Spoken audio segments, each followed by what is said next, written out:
Вітаю, друзі! Підписуйтесь на YouTube канал Української правди під цим відео, бо ми починаємо.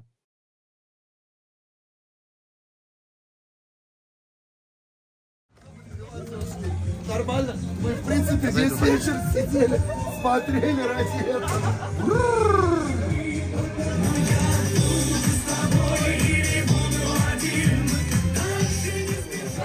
Валерий, здравствуйте. Можно с вами фото?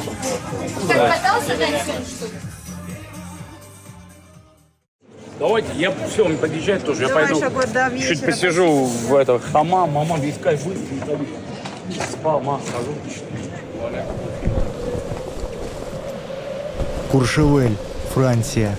8 березня 2023 року. Ресторан Капхорн.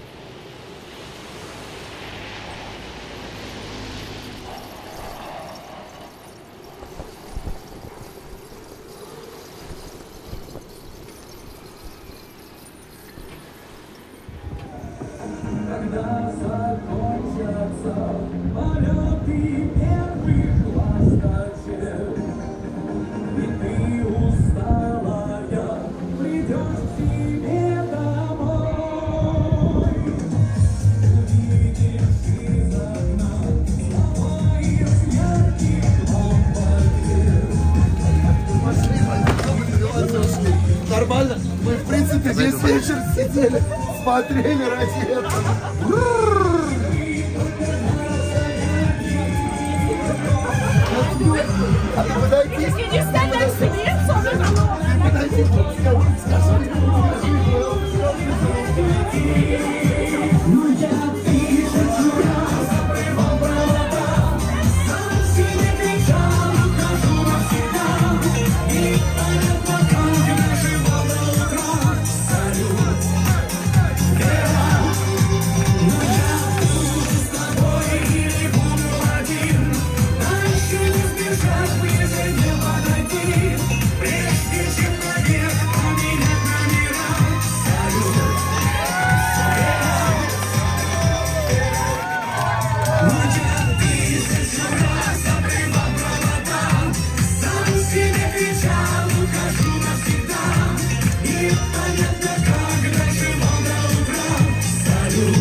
Валерий, здравствуйте.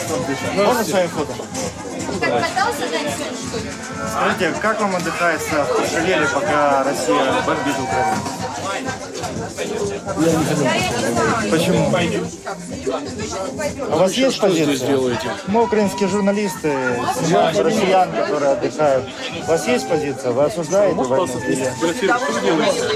Я просто так не слышу от вас, вы же публичное лицо. Пойдемте, я вам расскажу все, да.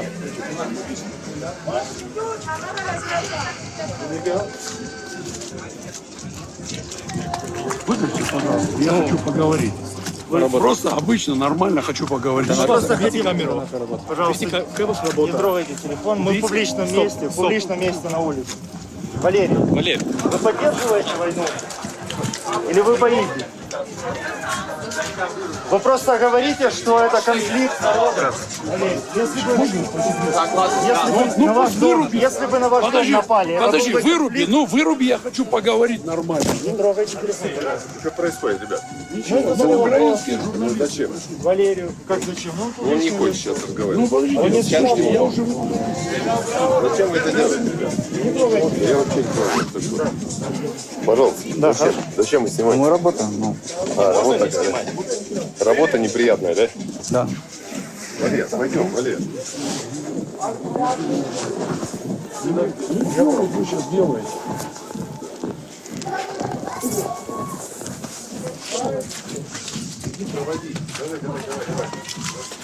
Я не хочу ругаться, ребята. Как вы это делаете? Так пообщаемся. Мы журналисты, у нас Я понимаю, что вы людей. журналисты, но вы Вы знаете, сколько детей в знаете... Украине?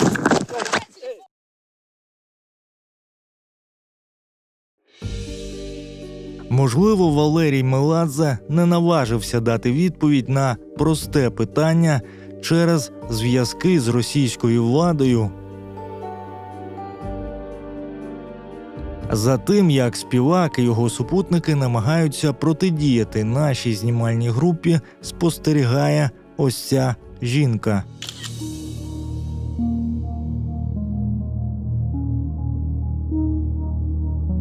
Ось ця жінка обідає за одним столом зі співаком.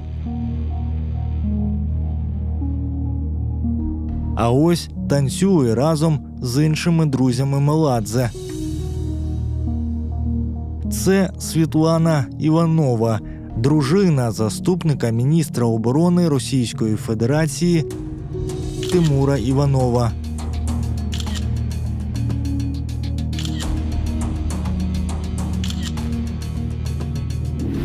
Ось чоловік Світлани крокує окупованим українським Маріуполем.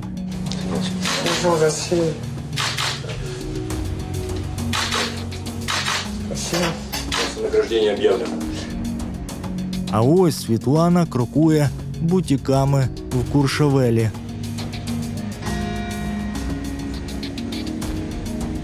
Як це можливо і чому дружина одного з керівників повномасштабного вторгнення Росії в Україну і досі насолоджується життям у цивілізованому світі?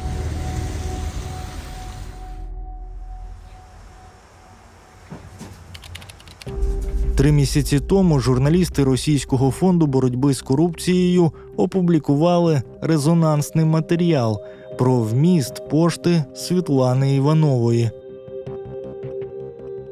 Виявилося, що Світлана з чоловіком-чиновником витрачають мільйони доларів на спосіб життя, маючи палаци, Роллс-Ройси, коштовності та багато інших атрибутів корупції, які навіть близько не відповідають офіційним доходам людини, яка у Міністерстві оборони Росії відповідає за фінанси та будівництво.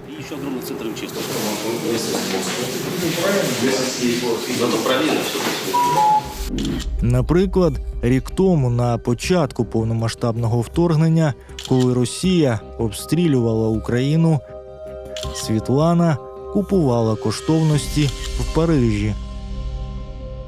Когда началась война, Светлана Маниович уехала в Париж. В марте этого года, в то время, когда под руководством ее мужа происходили самые страшные, самые невообразимые преступления – Мариуполь, Буча, обстрелы мирных городов, Светлана проводила время за шопингом и отдыхом, в комфорте и безопасности, вдали от Путина и его русского мира. А вже влітку минулого року Світлана і Тимур оформлюють розлучення, яке, на думку журналістів, має ознаки фіктивного.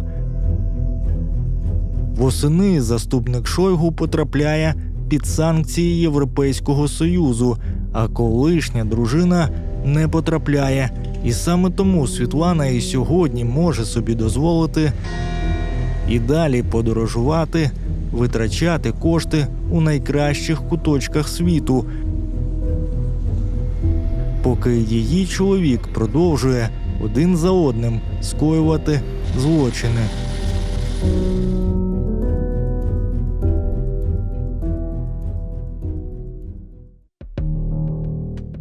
А цей чоловік, який захищає Меладзе, також має стосунок до російського істеблішменту. Нам вдалося помітити його на кількох фото. Ось він на фото, опублікованому на сайті Ради Федерації у 2021 році під час візиту першого віце-спікера Ради Федерації в Ростовську область. А це кілька років до того схожий чоловік позує з прес-секретарем президента Росії Дмитром Пєсковим під час спільного відпочинку на Алтаї родини того самого заступника міністра оборони Іванова і родини Пєскова. Ця інформація також стала публічною завдяки розслідуванню Фонду боротьби з корупцією. І якщо вам цікаво, де на цьому кадрі Пєсков, то він у костюмі ведмедя.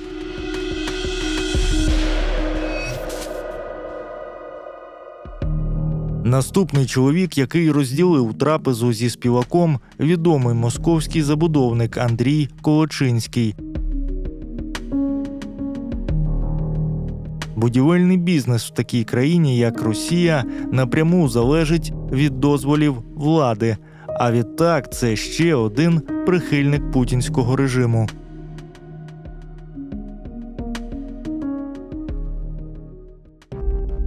Що об'єднує всіх цих людей? Мовчазна згода. Бо якщо хтось за цим столом виступить проти повномасштабного вторгнення Росії, то він може втратити корпоративи, підряди, дозволи, знайомства та гроші. Гроші, щоб ось так радіти життю в розкішному ресторані на одній з вершин французьких Альп.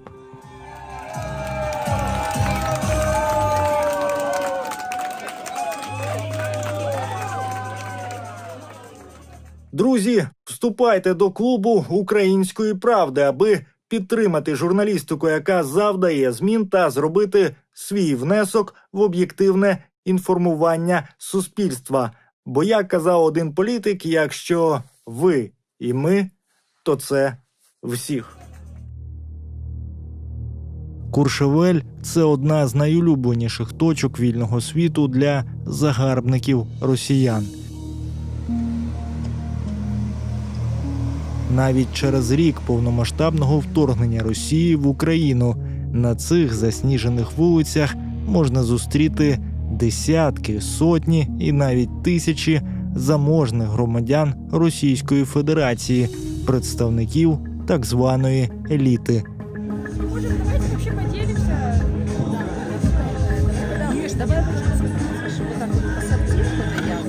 Ехать в четверг и...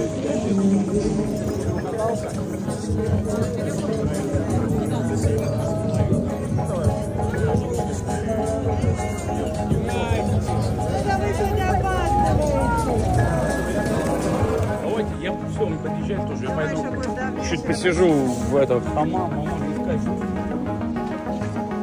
Вони ходять по магазинах,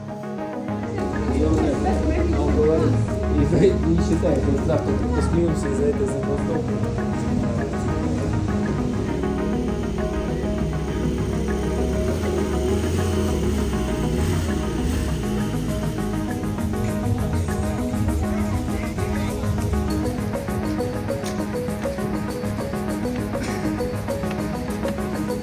катаються на лижах,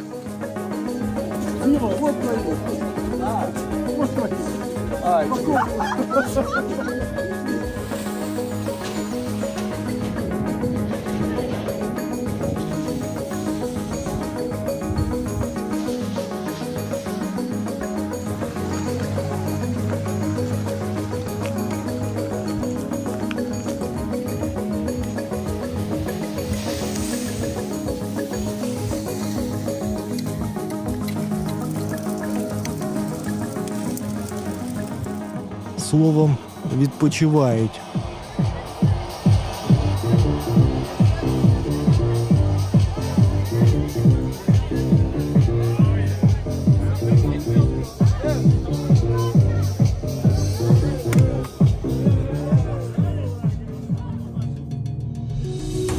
Навіть через рік повномасштабного вторгнення та чисельних свідчень про звірства російської армії на території України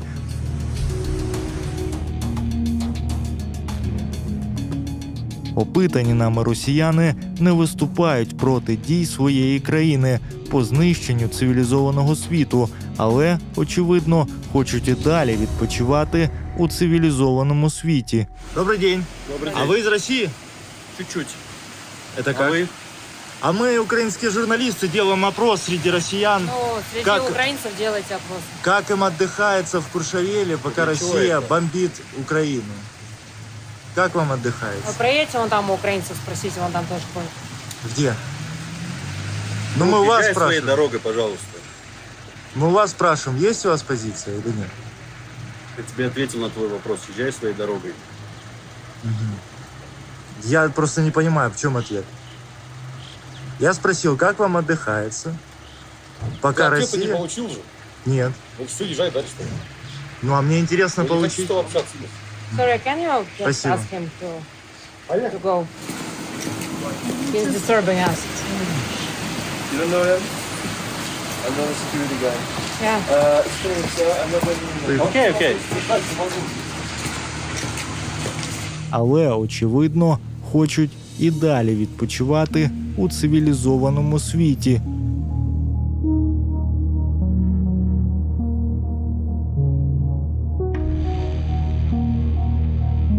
У попередній серії їхнього Куршевеля нам вдалося знайти дружину та доньку одного з ключових путінських олігархів Андрія Бокарєва. Ольга, добрый день. Добрый. А вы жена Андрея Бокарева? Как вам отдыхается в Куршавеле, пока Россия бомбит Украину? Ольга, чего вы убегаете? Как в магазине Balenciaga.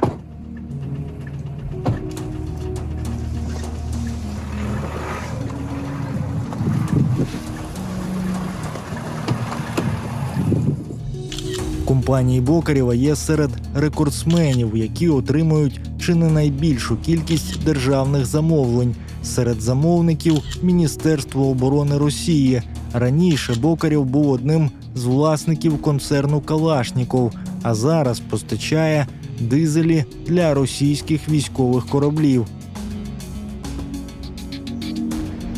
Також ми знайшли в Куршевелі Михайла Карісалова, генерального директора російської компанії «Сибур».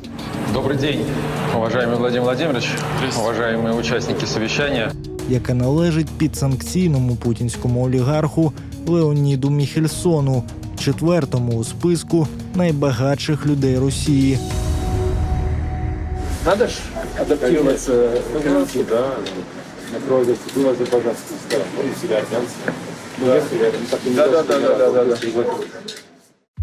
Додаткового клопоту російським елітам наразі завдає і той факт, що тут, на найдорожчих схилах французьких Альп, десятиліттями вкладалось багато російських грошей у елітну нерухомість. У минулій серії їхнього Куршевеля ми показали шале російського олігарха Михайла Прохорова, декілька шале однієї з найбагатших родин Росії – братів Сергія та Миколи Саркісових,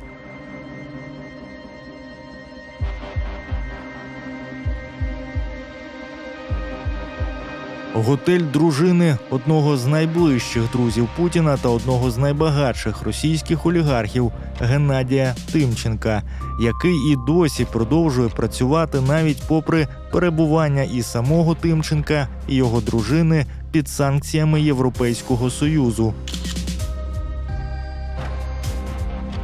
Та іншу елітну нерухомість, пов'язану з російськими політиками, міністрами та кремлівськими олігархами.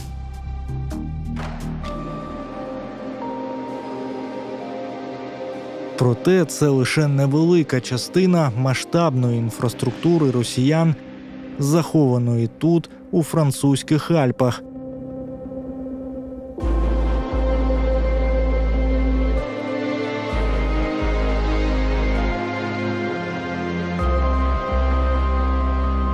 Так, неподалік від Куршевеля можна знайти угіддя ще одного поплічника режиму Путіна – Олександра Базарова. У російській пресі можна знайти згадки за 2022 рік про те, що Базаров обіймав посаду віце-президента Сбербанка Росії. У 2021 році Базарова було призначено до ради директорів Уралкалію, в різний час однієї з улюблених годівниць таких кремлівських олігархів, як Сулейман Керімов, Михайло Прохоров та Дмитро Мазепін. Шале Базарова має велику закриту територію з тенісним кортом та приватною водоймою, що є великою рідкістю для тутешніх місць. Наразі Базаров перебуває під санкціями лише в Україні.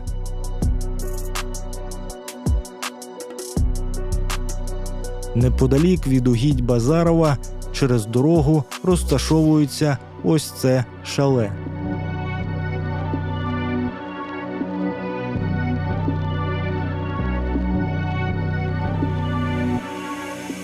У 2020 році було створено французьку компанію з управління нерухомістю, яку було зареєстровано за адресою цього шале. Основним бенефіціаром зазначено російського олігарха Михайла Фрідмана.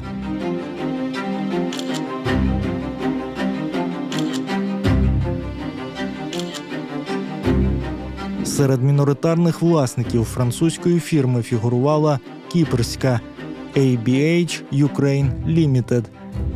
Це одна з компаній, через яку Фрідман та партнери наразі володіють в Україні Сенсбанком, колишній Альфа-банк.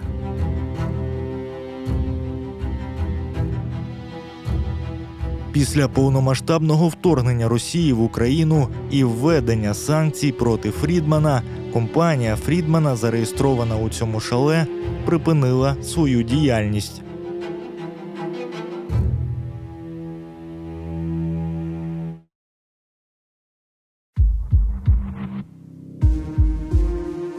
В 5 хвилинах від цих двох маєтків розташовується ще одне цікаве шале – шале Майя. Не дивлячись на те, що в цьому шале зареєстрована компанія росіянина, який перебуває під санкціями Європейського Союзу через підтримку повномасштабного вторгнення Росії, в ньому, схоже, хтось мешкає просто зараз. Цей росіянин – Олександр Пумпянський, син російського олігарха Дмитра Пумпянського. Уважаемый Вадим Владимирович, уважаемые коллеги, я могу это только подтвердить. Дмитро Пумпянський – один з найбагатших людей Росії, разом з іншими кремлівськими олігархами відвідував зустріч з Путіним в перший день повномасштабного вторгнення.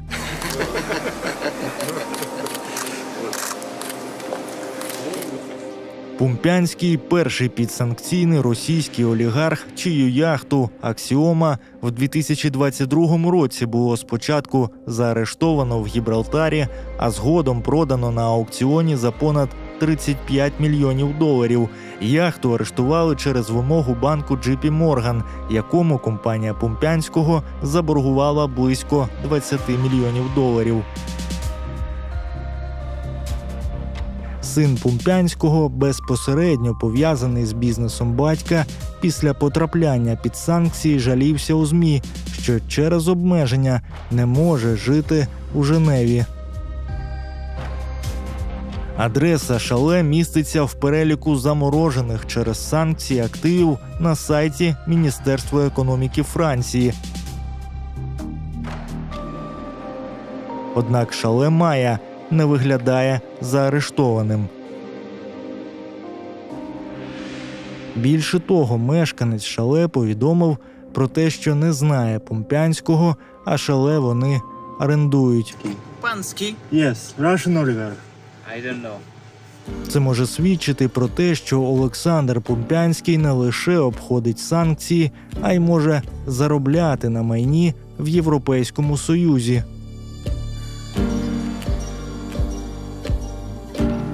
А це шале зареєстроване на родину російського мільйонера Микити Мішина, який займається залізничними перевезеннями. На цій же вулиці можна побачити шале, яким володіє компанія з Люксембурга. Щонайменше станом на 2019 рік вона належала одному з королів московської нерухомості Олександру Занадворову.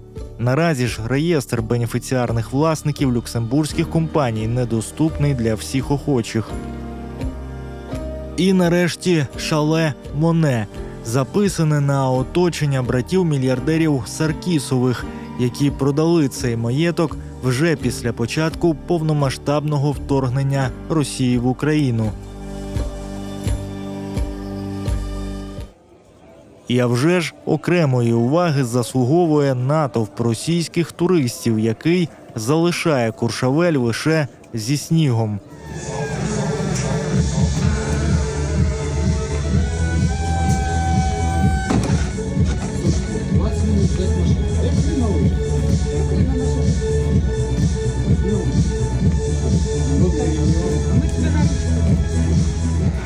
Серед чисельних російських забудовників, діджеїв та юристів за допомогою проєкту розслідувань «Сканер Проджект», створеного за участі Бориса Німцова у 2014 році, нам вдалося впізнати декілька цікавих особистостей.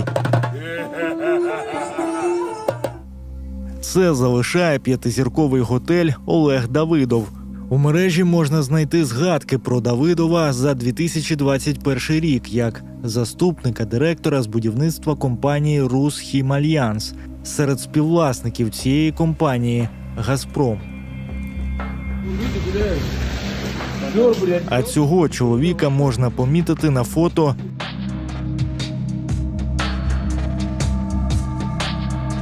під час закордонних візитів Дмитра Медведєва до повномасштабного вторгнення. Ось він поряд з Медведєвим під час візиту до Люксембурга. А це він вже фотографується з керівником Чечні Рамзаном Кадировим.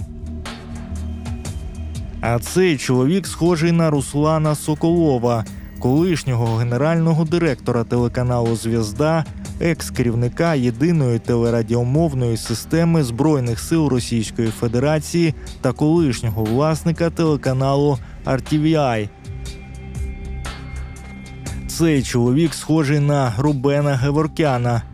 Геворкян до 2019 року був генеральним директором Якутської паливно-енергетичної компанії.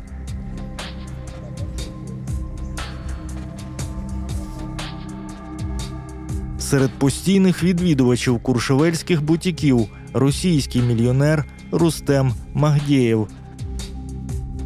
Магдєєв згадувався у російських ЗМІ у скандалі з приватизацією лісу Міністерства оборони.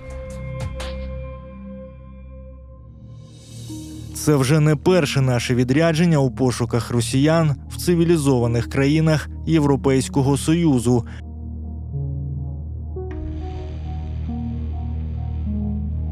Більшість людей, які потрапляють до нас у кадр, Ребята, русских не погибли или що?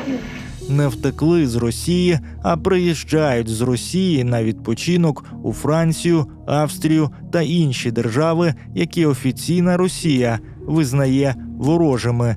Нормально отношусь. Как есть, так есть. А понимаете, из-за чего? Мы Нет, ничего не не понимаю. можем поменять. Не понимаю. Ну, из-за того, что Россия напала на Украину. Я не знаю, кто куда напал.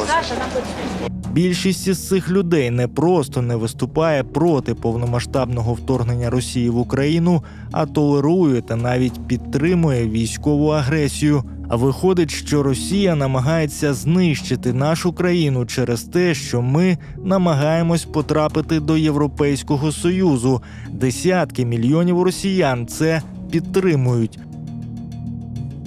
Підтримують знищення країни лише за те, що вона хоче стати частиною Європейського Союзу. І ці ж мільйони росіян одночасно хочуть і їдуть відпочивати в країни того самого Європейського Союзу. Поки що.